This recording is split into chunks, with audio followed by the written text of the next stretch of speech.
오늘 우리에게 주시는 거룩한 말씀은 마태복음 21장 28절로 32절 말씀입니다. 마태복음 21장 28절로 32절 말씀을 받들어 읽을 때에 거룩하신 하나님의 음성을 들으시기를 간절히 기원합니다. 그러나 너희 생각에는 어떠하냐? 어떤 사람에게 두 아들이 있는데 맏아들에게 가서 이르되 예 오늘 포도원에 가서 일하라 하니 대답하여 이르되 아버지 가겠나이다 하더니 가지 아니하고 둘째 아들에게 가서 또 그와 같이 말하니 대답하여 이르되 실소이다 하였다가 그 후에 뉘우치고 갔으니 그 둘 중에 누가 아버지의 뜻대로 하였느냐? 이르되 둘째 아들이니이다. 예수께서 그들에게 이르시되 내가 진실로 너희에게 이르노니 세리들과 장녀들이 너희보다 먼저 하나님의 나라에 들어가리라. 요한이 의의 도로 너희에게 왔거늘 너희는 그를 믿지 아니하였으되 세리와 장녀는 믿었으며 너희는 이것을 보고도 끝내 뉘우쳐 믿지 아니하였도다. 이는 하나님의 말씀입니다.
우리 주 예수 그리스도의 은혜와 평화가 우리 가운데 함께 하시기를 간절히 기원합니다. 오늘 본문의 말씀은 우리가 잘 알고 있는 두 아들의 비유이지요. 어느 아버지에게 두 아들이 있었습니다. 그 두 아들에게 포도원에 가서 일을 하자라고 이렇게 말씀하죠. 맏아들은 예, 제가 가겠습니다. 기꺼이 대답을 합니다. 둘째 아들에게도 동일하게 예, 포도원에 가서 일하자. 그렇게 말씀합니다. 둘째 아들도 그렇게 대답할 것 같은데 싫습니다. 하고 가지 않았습니다. 못 가겠습니다. 그렇게 말하는 것이죠. 그런데 후에 뉘우치고 포도원에 가서 일을 했습니다. 네, 가겠습니다. 하고 맏아들은 하지 않았고 둘째 아들은 싫습니다. 제가 여러 가지 사정이 있어서 못 갑니다. 하고 말씀을 드렸지만 곧 뉘우치고 돌아가서 이제 포도원에 가서 일을 합니다. 여러분, 이 두 아들, 마음에 드는 아들들은 아니죠. 첫째 아들도 둘째 아들도 마음에 들지 않을 것입니다. 그래서 셋째가 있으면 얼마나 좋을까. 그래서 우리나라에서도 셋째를 그렇게 귀하게 여기는지 모르겠습니다. 셋째 아들이 있었다면 네, 가겠습니다. 하고 가서 아버지와 함께 일했을 거예요. 저는 그렇게 믿고 싶습니다. 근데 이 땅에는 셋째 아들은 존재하지 않습니다. 오직 예수 그리스도 한 분이 그 셋째의 모습을 가지고 이 땅에 오셨고 하나님의 뜻에 전적으로 100% 순종하시고 하나님의 뜻을 따라 살아가셨습니다. 성경은 우리에게 말씀합니다. 의인은 없나니 하나도 없다. 우리의 삶의 모습은 깨트러지고 무너져 버리고 망가져 버려서 아버지의 뜻을 헤아릴 수도 아버지의 뜻을 따라 살아갈 수도 또 아버지와 함께 마음을 같이 할 수도 없는 그러한 존재가 되어버리고 말았습니다. 그러면 이제 어떻게 해야 될까요? 그래도 두 아들 가운데에 아버지의 마음에 든 사람은 둘째 아들이겠죠. 싫습니다. 그랬지만 뉘우치고 와서 포도원에 가서 일한 둘째 아들이 그나마 마음에 들 거예요. 여러분, 오늘 우리의 모습은 어떻겠습니까? 여러분은 어떤 아들의 모습으로 살아가고 있습니까? 교회 사역을 하면서도 또 목회자로 교회를 이끌어갈 때에도 늘 이 두 아들의 모습이 있는 것을 보게 됩니다. 맏아들은 처세술이 뛰어난 사람이에요. 오늘날로 말하면 사회생활을 아주 잘하는 사람이에요. 립서비스가 좋은 사람이에요. 그러나 그가 말하는 말은 허상이고 그리고 그는 체면과 위선의 모습으로 살아가고 있는 사람입니다. 아버지의 심기를 불편하게 해드리지 않기 위하여 네, 가겠습니다. 그렇게 말하고는 공손히 그리고 지극히 따뜻한 말로 말하고는 그렇게 하지 않았던 것이죠.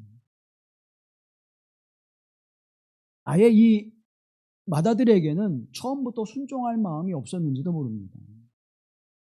지식으로는 순종하고 머리로는 받아들이고 있지만 말로서는 그렇게 행하고 형식적으로는 아버지에게 예절을 다하여 순종하는 것 같지만 그래서 연세가 드신 아버지의 마음을 노인의 마음을 섭섭하게 하면 안 되지 하고 네, 가겠습니다. 그 자리에서 그렇게 말했지만 이 사람에게는 아버지를 존중하는 마음도 아버지의 말씀에 순종하는 마음도 그 삶의 모습이 없었다는 것입니다. 우리 그리스도인들의 모습 속에서도 이 모습이 그대로 드러나죠. 거룩을 말하면서도 거룩을 위해서 힘쓰거나 거룩의 열매가 맺혀지지 않습니다. 경건을 말하면서도 경건을 위해서 애쓰거나 수고하고 우리의 마음을 다하지 않습니다. 사랑한다고 말하면서 사랑의 열매가 없고 섬긴다고 말하면서 섬김의 열매가 없습니다. 입으로는 사랑하며 용서하며 섬기며 예수님처럼 따르고 살아가겠습니다. 그렇게 열심히 말하고 찬송하고 이야기하지만 실제 그의 삶 속에서는 그와 같은 열매가 없다고 하는 사실이죠. 아무런 열매가 없습니다. 그래서 적당히 체면치레로 그렇게 살아가고 있는 것이죠. 예배를 드리는 것도 마찬가지입니다. 적당히. 주일에 얼굴을 비치면 목사가 신방전을 안 하니까 또 귀찮게 안 하니까 그래도 주일에 한번 얼굴을 비치고 주일 못 나오면 그래도 수요일에도. 근데 그것마저 이제 없는 그런 심각한 삶의 모습을 살아가면서도 마치 나는 신앙생활을 잘하는 모습으로 착각하며 살아가고 있습니다. 거짓과 위선. 여러분에게 첫째 아들, 맏아들의 그 모습으로 누군가가 내게 온다면 여러분의 자녀들 가운데로 그런 자녀들이 있을지 모르겠습니다. 여러분은 어떻게 그들을 생각합니까? 자, 둘째 아들은 어떻습니까? 이 둘째 아들은 그래도 솔직하고 정직한 사람이에요. 내가 시간을 낼 수 없으면 난 할 수 없습니다. 그렇게 말하지요. 어떻게 보면 정당하고 정직한 모습으로 보여질 수 있습니다. 또 그도 그럴 것이 그는 그렇게 싫습니다 말해놓고는 다시 뉘우쳤다라고 메타멜레세이스 그렇죠. 메타멜레세이스 마음으로 뉘우치고 그 행동을 바꿨다는 거예요. 우리가 종교적인 용어로 말하면 기독교적인 용어로 말하면 회개했다는 메타노이아 돌아섰다는 그 마음을 가지고 와서 아버지가 말씀하시는 그 말씀의 행위대로 했다라는 것입니다. 그런데 이 둘째 아들의 문제는 무엇입니까? 철저하게 자기중심적인 삶을 살아가는 사람입니다. 내가 생각하고 내가 계산하고 내가 바라고 원하는 것들이 맞으면 하고 맞지 않으면 하지 않는 모습입니다. 철저하게 자기중심적인 삶을 살아가는 둘째 아들의 모습. 여러분 그 아들의 모습도 우리에게 탐탁지 않지요. 두 아들 다 우리 마음에 들지 않습니다. 그런데 우리는 그 두 아들 가운데 어떤 한 사람의 모습으로 우리가 살아가고 있다는 것입니다. 하나님의 은혜와 사랑을 깊이 깨닫고 하나님의 성령이 깨우쳐 주시고 인도함을 받을 때에는 둘째 아들의 모습이 우리에게 보여지지만 그렇지 않을 때에는 맏아들의 모습을 가지고 살아갈 때가 있지요. 그런데 그래도 둘째 아들은 마음을 뉘우치고 생각을 바꾸고 뜻을 아버지의 뜻과 생각에 맞추려고 노력하고 있다는 사실입니다. 신학자 버나드 로너간이라고 하는 분은 그가 쓴 신학의 방법이라고 하는 책에서 회개라고 하는 것을 세 가지로 정의해 줍니다. 첫째는 지성적인 회개. 이거는 내가 생각을 바꿔야 되겠구나, 잘못됐구나라고 하는 것을 아는 거예요. 여러분, 우리가 무엇을 할 때에 내가 그렇게 하면 안 되는데 그런 생각을 들 때가 있죠. 내가 막 말을 해놓고 또 감정에 휩쓸려서 막 해놓고서 내가 그렇게 하면 안 되는 건데 감정이 그렇게 해도 그렇게 말하면 안 되는 건데 깨닫는 거예요. 그 깨닫는 거에 그치는 거예요. 두 번째는 도덕적 회개입니다. 그래서 그렇게 하면 안 되지. 내가 소중한 것, 가치 있는 것, 나쁜 것, 좋은 것, 해야 할 것, 하지 않아야 될 것, 이걸 분명히 내가 알고 행해야지 라고 마음으로 굳게 결정하고 삶의 가치로 받아들이는 거예요. 여기까지가 도덕적인 회개입니다. 이것만 해도 뭐예요? 훌륭한 사람들이죠. 그러나 사랑하는 성도 여러분, 우리 그리스도인들에게는 종교적 회개를 이뤄야 합니다. 이 종교적 회개는 무엇인가 하면 세상보다 하나님을 우선 두는 거예요. 하나님의 뜻과 하나님의 생각을 나의 생각과 나의 뜻보다 우선에 두기 위해서 늘 하나님 앞에 나의 모습을 내려놓는 거예요. 하나님의 뜻을 따르고 주의 말씀을 따라 순종할 때 시험이 오고 세상으로부터 고난을 당하고 넘어뜨림과 그리고 심지어 죽음의 위협에 이를 때까지 이르더라도 내가 하나님의 말씀과 뜻에 따라 순종하며 살아가겠습니다. 그 믿음으로 하나님 앞에 서는 것입니다. 그런데 이와 같은 행위의 모습은 내 의지와 결단으로 이루어지는 것이 아닙니다. 하나님의 성령이 내 안에 계시고 주 예수 그리스도가 내주하지 아니하시면 이 삶을 살아낼 수가 없는 것이죠. 그래서 너희는 내 안에 머물러라. 내가 너희 안에 거할 것이라고 주님 말씀해 주고 있는 것입니다. 오늘 우리의 삶 속에 하나님이 나의 주권자가 되시고 하나님이 역사의 주인 되심을 고백할 때 우리는 그 하나님 앞에 믿음으로 순종하지 않을 수가 없게 되는 것입니다. 그런데 그럼에도 불구하고 그 하나님 앞에 맏아들과 같이 둘째 아들과 같이 호의와 위선적인 모습으로 또 불순종하는 모습으로 살아가는 우리의 모습은 하나님의 성령에 내가 충만함과 그 은혜를 누리고 있지 못하다고 하는 사실입니다. 주님은 우리에게 분명히 말씀합니다. 그럼 왜 하나님의 뜻과 생각에 내 마음을 같이 하고 그 삶을 함께 살아가지 못하느냐? 분명합니다. 믿음이 없는 거예요. 믿지만 믿음이 없는 거예요. 오늘 본문의 말씀 31절과 32절 함께 말씀을 함께 봉독합니다. 그 둘 중에 누가 아버지의 뜻대로 하였느냐? 이르되 둘째 아들이니이다. 예수께서 그들에게 이르시되 내가 진실로 너에게 이르노니 세리들과 창녀들이 너희보다 먼저 하나님 나라에 들어가리라. 요한의 의도 도로 너희에게 왔거늘 너희는 그를 믿지 아니하였으되 세리와 창녀는 믿었으며 너희는 이것을 보고도 끝내 뉘우쳐 믿지 아니하였도다. 아멘. 예수님께서 성전에 오르셔서 말씀을 선포하십니다. 그때 대제사장과 바리새인들이 와서 도대체 당신이 무슨 권위로 누가 당신한테 권한을 주어서 이런 말씀을 선포하고 전하고 있습니까? 라고 대들었어요. 그러자 예수님께서 비유의 말씀을 이제 주고 있습니다. 그 첫 번째 비유가 이 두 아들의 비유입니다. 그러면서 말씀합니다. 너희들보다 세리와 창녀, 죄인이라고 낙인 찍힌 그들이 먼저 하나님 나라에 들어갈 것이다. 엄청난 도발이죠. 그러면서 주님은 말씀합니다. 세리와 창녀는 세례자 요한이 의를 선포할 때, 의의 도를 말할 때 그것을 듣고 뉘우쳐 회개하고 믿었으나 너희는 믿지 않았다고 말씀합니다. 너희는 이것을 보고도 끝내 뉘우쳐 믿지 아니하였도다.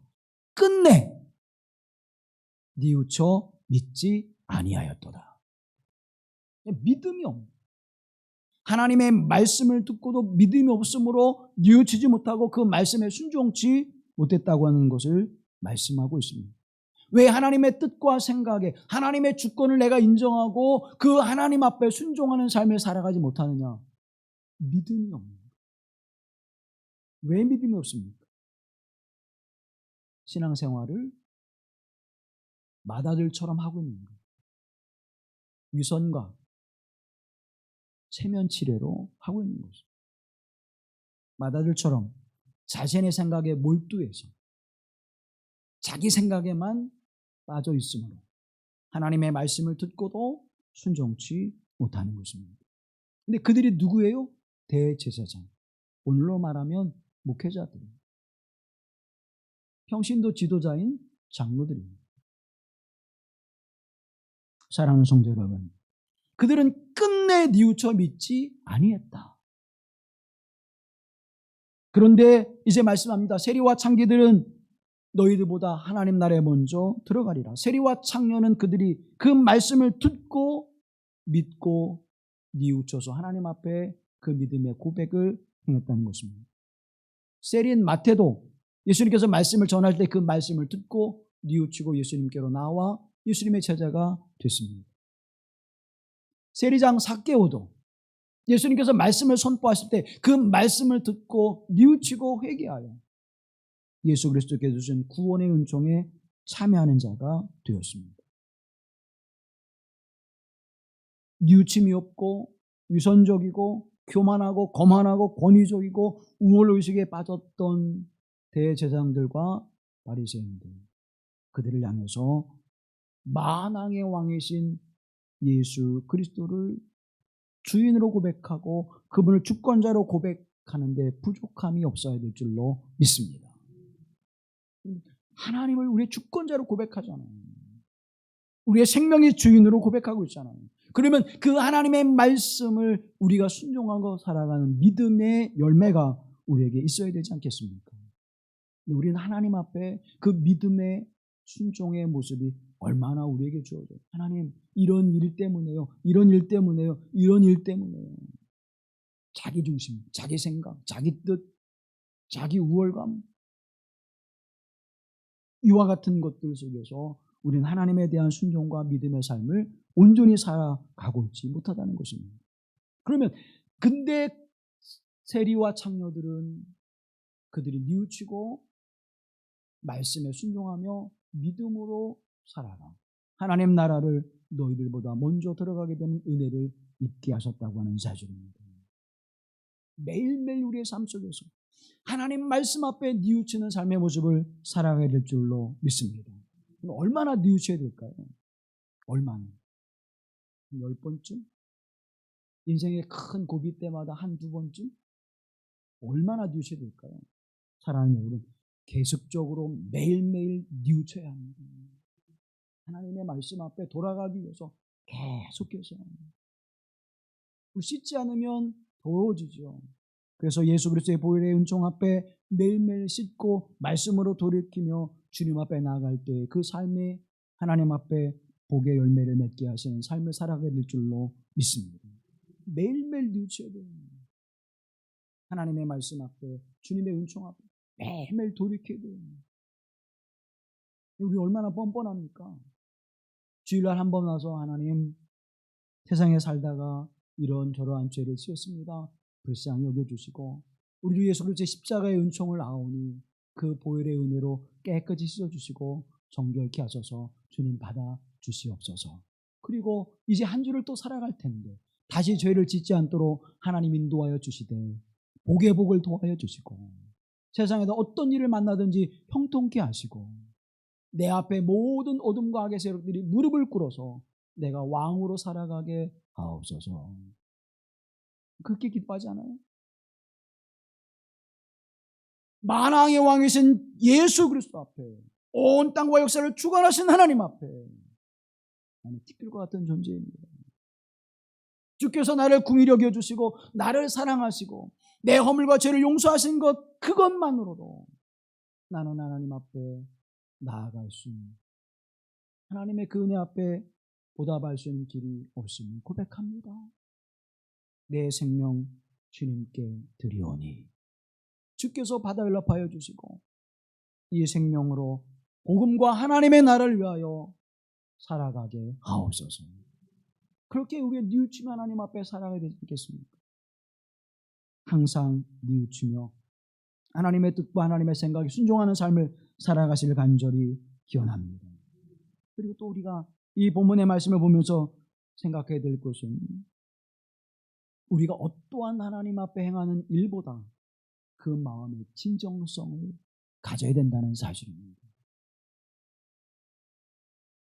두 아들의 마음에 진정성이 없어요. 네, 알겠습니다. 하지 않아요. 싫어요. 안 하겠습니다.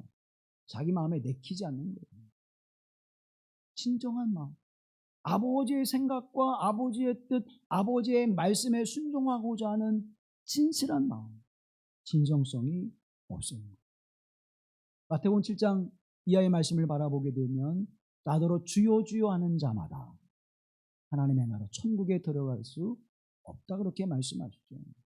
그리고는 그들이 이제 그 주님 앞에 이렇게 이야기합니다.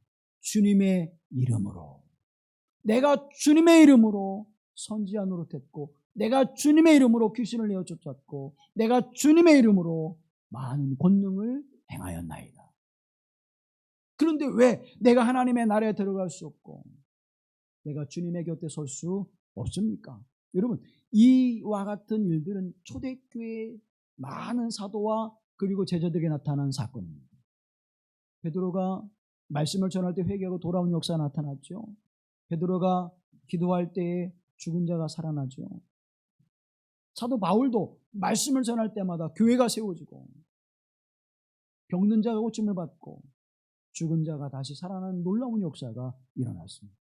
비단 베드로와 사도 바울뿐만 아니라 하나님의 말씀을 전했던 제자들과 그리고 그 말씀에 순종했던 복음의 사람들에게 이와 같은 역사가 나타났습니다. 근데 문제는 뭐라고 말씀합니까? 그 사역의 열매가 너를 구원하는 것이 아니라 하나님의 말씀과 그 의를 믿는 믿음이 하나님의 나라의 백성이 되어진다고 말씀해 주고 있는 것입니다. 우리가 어떤 사역을 했고 어떤 열매를 거두었느냐, 그것이 중요한 것이 아니라 하나님의 뜻과 하나님의 말씀을 따라 하나님의 의를 드러냈느냐, 하나님의 영광을 드러냈느냐. 그러면 하나님의 영광과 의를 드러내기 위해서는 그 중심에 무엇이 있어야 될까요? 내가 없어야 됩니다.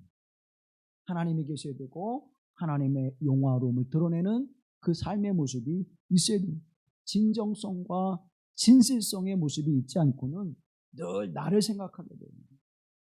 이 일을 통해서 내가 영광을 받고, 이 일을 통해서 내가 영을 얻게 되고, 이 일을 통해서 내가 큰 기쁨을 얻고, 이 일을 통해서 내가 복을 받아야지. 그러한 삶의 모습으로 살아가게 된다는 사실입니다. 진정성과 진실성이 사라져버린 모습 속에서는 그 위선의 모습이 드러날 수밖에 없음을 증언해 주고 있습니다. 그래서 예수님께서 뭐라고 말씀합니까? 불법을 행하는 자들아. 그것을 불법을 행하는 자들이라고 말씀하고 계시고 그들에게 말씀하시니 내가 너희를 도무지 알지 못한다. 나는 그런 사람 알지 못해. 나는 그런 사람을 필요로 하지 않아. 라고 우리에게 단호하게 말씀해 주고 있는 것입니다. 예배를 드릴 때에 친정한 마음으로 예배를 사모하시고 죄송합니다.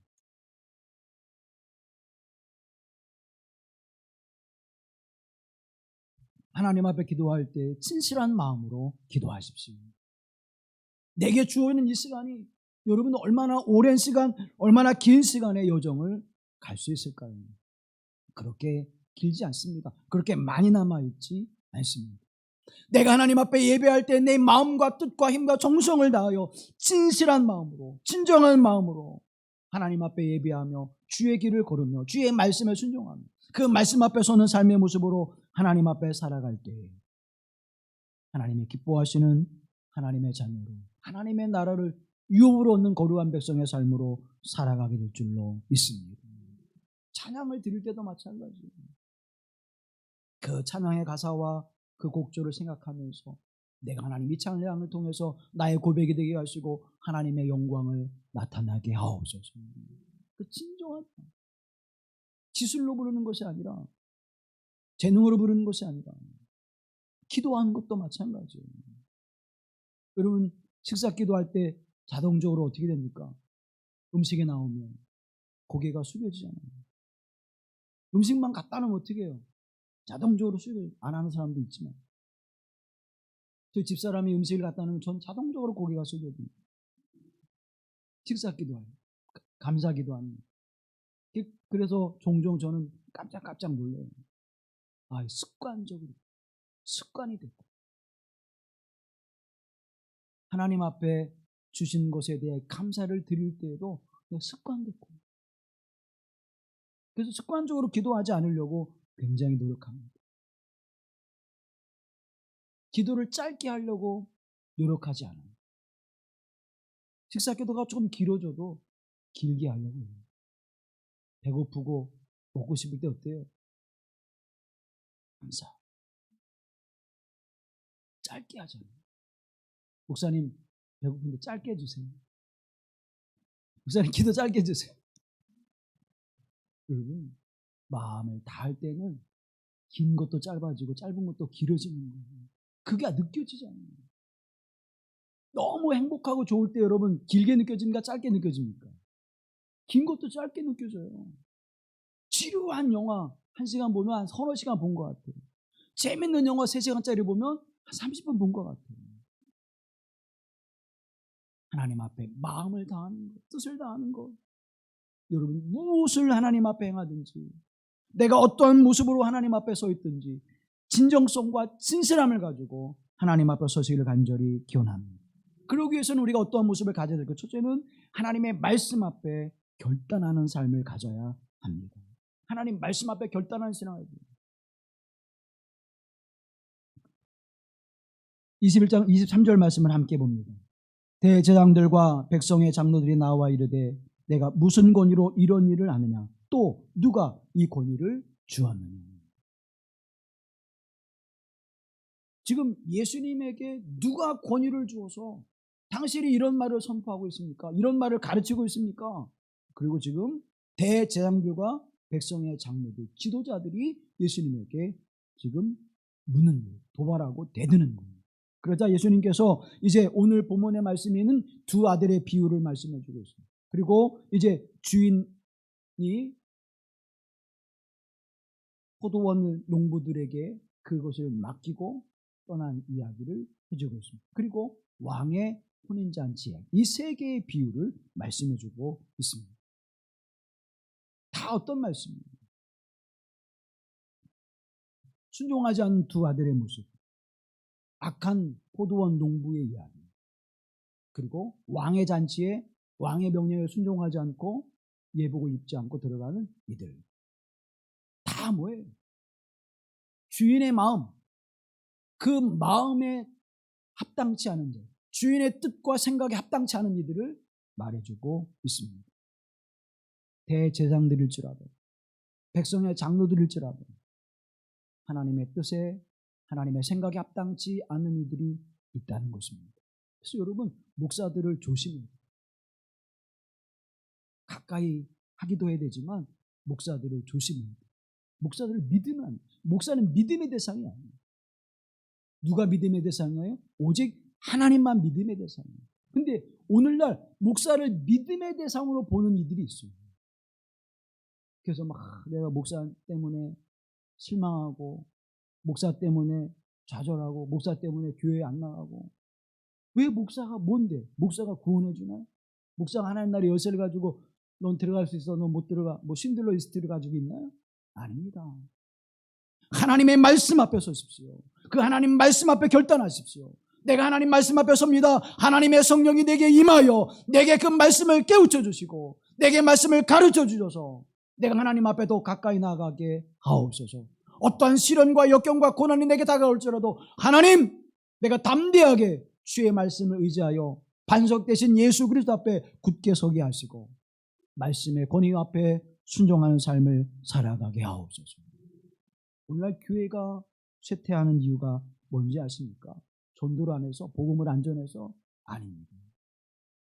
하나님의 말씀의 권위를 교인들조차도, 믿는 믿음의 사람들조차도 하나님 말씀 앞에 결단하는 삶의 모습이 없기 때문입니다. 종교개혁이 일어난 이유가 뭡니까? 하나님의 말씀보다 교황의 권위가 더 높았어요. 하나님의 말씀보다 교회의 전통이 더 높았어요. 그래서 결국 하나님은 새롭게 하시기를 원하셨던 것입니다. 그런데 오늘 이 땅의 모습도, 지금 교회가 쇠퇴해져 가는 이 모습도 똑같아요. 교회의 전통을 따라서, 목사의 신앙적 사고에 따라서 하나님의 말씀의 권위보다 그것이 더 우선되죠. 우리 교회는 이런 전통이 있어, 우리 교회는 이런 모습이 있어. 하나님의 말씀이 아니라 하나님의 말씀이 이렇게 하셨어, 하나님 말씀이 이렇게 되었어, 그렇게 말하는 것이 아니라 교회가, 목사가 이거 깨트려야 됩니다. 사랑하는 성도 여러분, 하나님의 말씀 앞에 서는 일을 결단하시고 그것을 기뻐하며 즐거워하십시오. 그 가까이 가야 돼요. 하나님 말씀 앞에 가까이 가야 돼요. 두 번째로는 하나님의 말씀을 존중해야 합니다. 그저 가까이 가는 것으로 그치는 것이 아니라 그 말씀을 존중해야 돼요. 뭐라고 말씀합니까? 오늘 포도원에 가서 일하라 그러죠. 오늘 포도원에 가서 일하라. 언제 하는 거예요? 내일? 오늘. 내일 하자. 너 시간 있을 때 해. 그게 아니죠. 오늘 포도원에 가서 일하자. 그런데 맏아들은 가겠습니다 하고 안 가고 둘째 아들은 안 가겠습니다 하고서 뉘우치고 가게 되었습니다. 둘 다 잘못된 거예요. 둘 다 못마땅하죠. 거짓과 위선의 맏아들, 그리고 아버지의 뜻에 즉각 순종하지 않는 둘째 아들. 사랑하는 성도들은 아버지를 존경했다는 그 아버지가 말씀할 때 그 말씀에 순종하고, 그리고 그 다음에 내 뜻과 생각대로 그 일들을 이뤄가야 할 것입니다. 하나님의 말씀에 뜻을 따르고 순종하는 것은, 그 하나님의 말씀의 권위에 어떻게 내가 순종하는 것은 그 말씀을 존중하는 거예요. 생명의 말씀이라고 말하면서 그 말씀에 순종하지 않으면 그게 생명의 말씀입니까?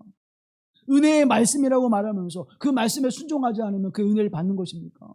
그 생명을, 은혜를 알지 못하는 거예요. 하나님의 말씀에 순종하며 그 믿음으로 살아갈 때 세리와 창기는 하나님의 나라에 먼저 들어가는 은혜를 입었습니다. 요한복음 1장에서 말씀하시죠.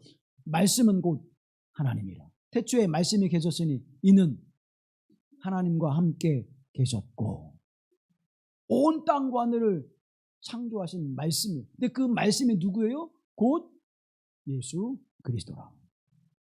말씀이 곧 누구예요? 하나님이세요. 말씀이 곧 누구예요? 예수 그리스도예요. 그래서 우리는 하나님의 말씀을 존중해야 돼요.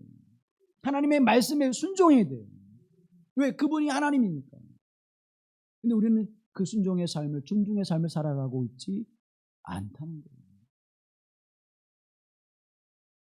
요한복음 14장 24절 말씀을 함께 합니다. 나를 사랑하지 아니하는 자는 내 말을 지키지 아니하나니 너희가 듣는 말은 내 말이 아니요 나를 보내신 아버지의 말씀이니라. 지금 우리가 말씀을 듣는 것은 누구의 말씀이에요? 하나님의 말씀이다. 주의 종들을 통하여 누구의 말씀을 선포하는 거예요?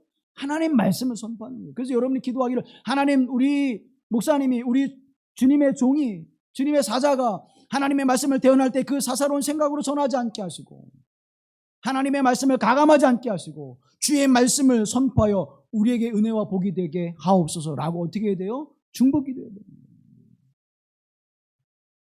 그 말씀을 듣지 아니하는 자는, 하나님의 말씀에 순종하지 않은 자는 나를 사랑하지 아니하는 자는. 그런데 주님은 말씀합니다. 하나님 말씀하시죠. 나를 존중히 여기는 자는 내 말을 듣겠고, 그렇습니다. 내 말을 듣겠고.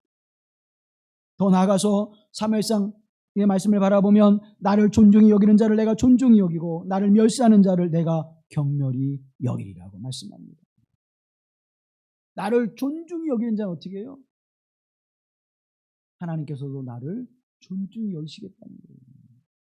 하나님 앞에 우리는 존중히 여김 받을 수 없는 존재예요.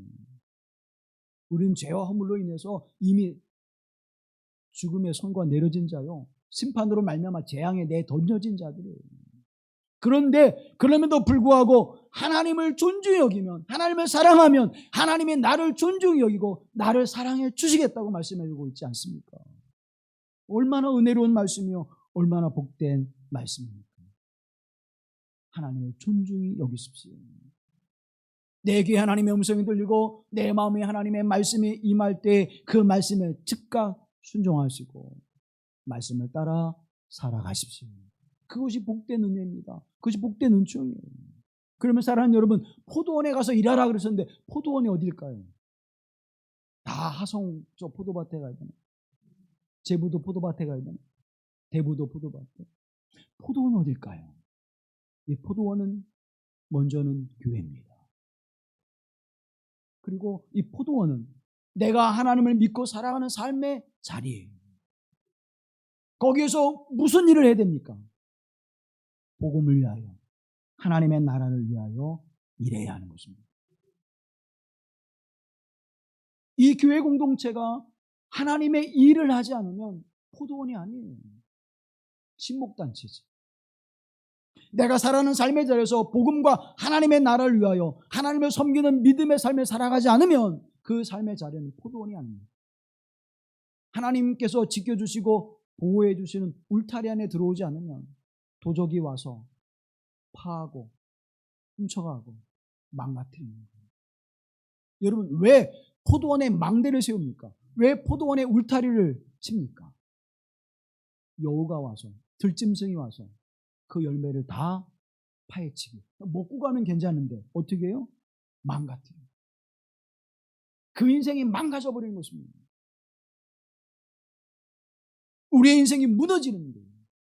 그런데 하나님께서 우리를 포도원으로 삼으셔서 참된 농부가 되신 하나님이 우리를 돌보시고 우리가 선한 열매를 거두게 하시는 그 포도원, 교회 공동체 안에서 여러분의 삶의 자리에서 하나님 앞에 신실한 믿음으로 복음을 위하여 살아가는 거룩한 삶을 힘써야 될 줄로 믿습니다. 그래서 이 복음의 은총을 경험하고 하나님의 나라를 어떻게 해요? 경험해야 됩니다. 교회 공동체 안에서 여러분이 살아가는 삶의 자리에서 이 은혜를 경험할 수 있게 되기를 간절히 기원합니다. 예수님께서 우리에게 원하시는 그 삶의 모습은 어떤 것입니까? 어떤 고난과 어려움 속에서도 말씀에 순종하며 믿음으로 살아가고자 하나님의 생각과 하나님의 뜻을 내 안에 두고 내 생각과 내 뜻을 깨트려버리는 그 고단한 일, 힘든 일, 어려운 일이지만 그 일을 하고자 애쓰며 몸부림치는 그 삶을 하나님이 기뻐하시는 줄로 믿습니다. 중국의 현대문학의 아버지라고 불려지는 루신이라고 하는 분이 있습니다. 우리나라에는 아큐정전이라고 하는 소설로 유명한 분이죠. 이분이 광인일기라고 하는 아주 작은 짧은 소설을 썼는데 거기에 이런 대목이 있습니다. 자신은 사람을 잡아먹으려고 하면서 남에게는 먹히고 싶지 않아 한다. 그러므로 그들은 의심을 품고 서로를 흘기들깃 훔쳐보는 것이다. 이런 생각을 버리고서 마음 편히 일하며 거리를 걷고 밥을 먹고 잠을 잘 수 있다면 얼마나 행복할까. 까짓 단 하나의 관문만 넘어서면 가능한 일인 것이다.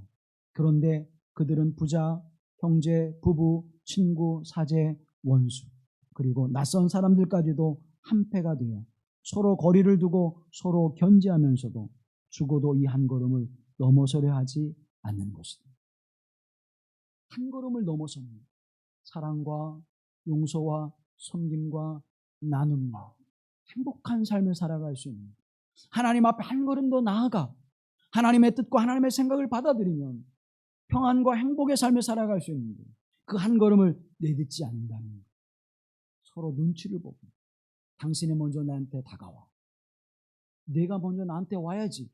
당신이 먼저 나와서 나한테 잘못했다고 말해야지. 그 한 걸음.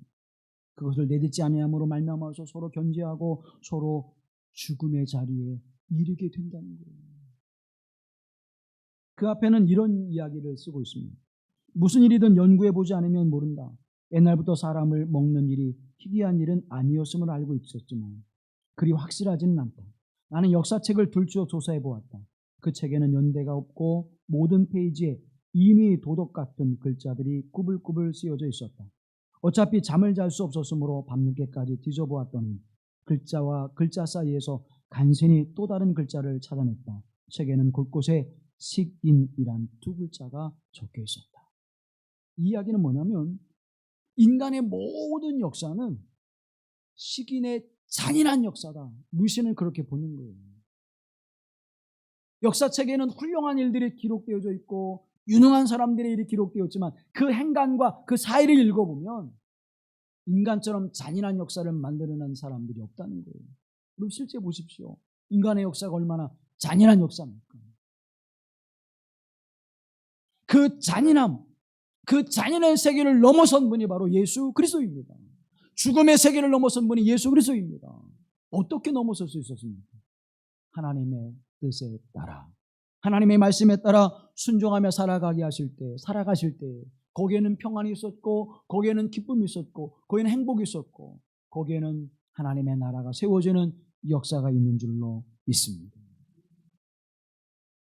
죄와 허물로 인하여 막힌 담을 허무시고 하나님과 우리가 원수되지 아니하고 이제는 화해케 하시는 거룩한 은총을 우리에게 허락하셨다고 말씀해 주죠. 사도 바울은 나가서 뭐라고 말씀합니까? 너희는 화평케 하는 직책을 가졌다. 평화를 만드는 직책을 가졌다고 말씀합니다.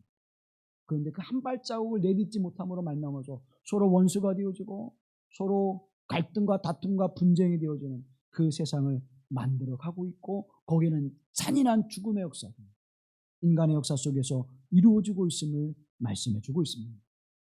사랑하는 여러분, 말씀합니다. 오늘 가서 일하라. 오늘 가서 일하라. 내일이 아니에요, 여러분. 내일이 아니에요. 오늘 가서 일하라고 말씀합니다. 야고보 4장 14절 말씀을 함께 합니다. 내일 일을 너희가 알지 못하는도다. 너희 생명이 무엇이냐? 너희는 잠깐 보이다가 없어지는 안개니라. 아멘. 잠깐 보이다가 없어지는 안개와 같은 존재예요. 장례를 맞이하면서 그런 생각이 더 굳게 믿어지고 확신되잖아요. 여러분, 먼 날의 이야기일 것 같습니까? 잠깐이에요. 잠깐 지나니까 중년이 됐잖아요. 잠깐 지나니까 노년이 되는 거고요. 사랑하는 성도 여러분, 우리의 인생은 잠깐, 오늘 지금 여기에서 하나님의 말씀에 순종하고 그 말씀을 따라 살아가는 삶의 모습을 내가 살아가지 아니하면 영원히 후회하는 그 순간이 우리에게 속히 이르게 된다고 하는 사실입니다. 무엇을 위해서 살아가야 될까요? 마태복음 6장 33절 말씀에 보면 그런즉 너희는 먼저 그의 나라와 그의 의를 구하라. 그리하면 이 모든 것을 너에게 더하시리라. 여기 어떤 부사가 있죠? 먼저라는 부사가 있죠. 이 먼저라고 하는 부사가 뒤에 것을 끌고 갑니다. 먼저 그의 나라와 먼저 그의 의를 구하라. 먼저. 우선순위를 두라는 거예요. 무엇에? 하나님의 말씀과 하나님의 생각에 우선순위를 두라는 것입니다. 여러분은 어느 곳에 우선순위를 두고 살아가고 있습니까? 내 뜻, 내 생각, 내 계획, 내가 원하는 것에 우선순위를 두고 살아가고 있지는 않습니까?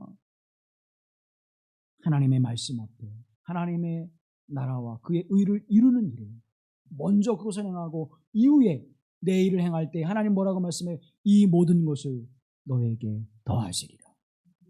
이 말씀이 여러분에게 믿음으로 고백되어질 간절히 기원합니다. 사랑하는 여러분, 그동안 여러분의 삶 속에서 여러 가지의 이유로 하나님 말씀에 순종하지 못했다면 이제 내가 하나님 앞에 뉘우치고 돌이켜 그 말씀에 순종하는 삶을 살아가십시오. 비록 둘째 아들의 모습일지라도 내가 하나님 앞에 나아가 돌이켜 회개할 때 세리와 창녀가 하나님 나라에 먼저 들어가는 것처럼 뉘우치고 회개한 자가 하나님의 나라를 유업으로 받게 될 줄로 믿습니다. 어렵고 힘들고 고통스러운 일이지만 하나님, 내가 하나님의 말씀과 하나님의 뜻에 순종하여 살아가기를 원합니다. 그래서 하나님의 나라가 내게 주어지는 유업으로 고백하게 하시고 그곳에 기쁨으로 주님을 만나게 하시는 복된 은혜의 삶을 살아가게 하옵소서. 왕의 잔치에 참여할지라도 예복을 입고 가지 아니하면 다 준비해 주셨잖아요. 이 예복을 입고 들어와라. 근데 안 들어. 자기 생각과 자기 뜻대로 그냥 들어갔어요. 그리고 어떻게 되면 결과가 내쫓김을 당하잖아요. 포도원 농부에게 소작을 줬어요. 야, 여기서 실컷 마음껏 농사를 짓고 그 수출을 내가 거둬. 그럼 일부를 나한테 줘야 되는 거 당연한 거잖아요. 근데 그것을 차지하기 위하여 온갖 악한 행동을 행하는 그 모습, 그렇게 되지 마라고 말씀하고 있는 거예요. 사랑하는 여러분, 하나님 말씀 앞에 순종하십시오. 하나님 말씀 앞에 기꺼이 내 뜻과 내 생각을 내려놓으십시오. 그 삶을 살아갈 때 하나님의 나라와 하나님의 영광이 여러분의 것이 될 줄로 믿습니다. 그래서 함께 기도할 때 하나님, 내 생각과 내 뜻을 주의 말씀 앞에 내려놓게 하시고 주의 말씀에 순종하는 자가 되게 하옵소서. 미루어두지 않게 하시고 하나님 옆으로 제쳐놓지 않게 하시고 그 말씀에 즉각적으로 순종하며 오늘 포도원에 가서 일하는 자가 되게 하옵소서. 함께 기도합니다. 자비하신 아버지 하나님, 우리 가운데 함께 하소서. 하나님의 나라와 그 일을 구하는 자가 되게 하여 주시옵소서. 주님 말씀하실 때 믿음으로 순종케 하시고 주님 말씀하실 때 내 뜻과 생각을 내려놓게 하시고 하나님의 영광을 위하여 살아가게 하시는 복되신 은총이 우리 가운데 임하게 하옵소서. 주님, 오늘도 주의 말씀에 순종하고자 주의 뜻을 따르고자 이전에 머리를 씌워 싸우니 우리를 불쌍히 여겨주시고 자비하심을 베풀어 주옵소서. 주의 말씀의 권능과 능력을 우리에게 허락하여 주셔서 하나님의 성령의 충만한 은총을 베풀어 주셔서 위선과 거짓의 신앙이 아니라 진실함과 진정한 믿음의 신앙으로 하나님 앞에 나아가게 하시고 그 거룩한 삶을 살아내게 하옵소서. 우리를 구속하사 함께 하신 예수 그리스도 앞에 진실한 믿음으로 서게 하시고 그 십자가 앞에 겸손함으로 무릎을 꿇게 하소서. 하늘 영광을 나타나게 하시는 복된 삶이 되게 하옵소서. 우리를 구속하사 함께 한 예수 그리스도의 이름으로 간절히 기도하옵나이다. 아멘.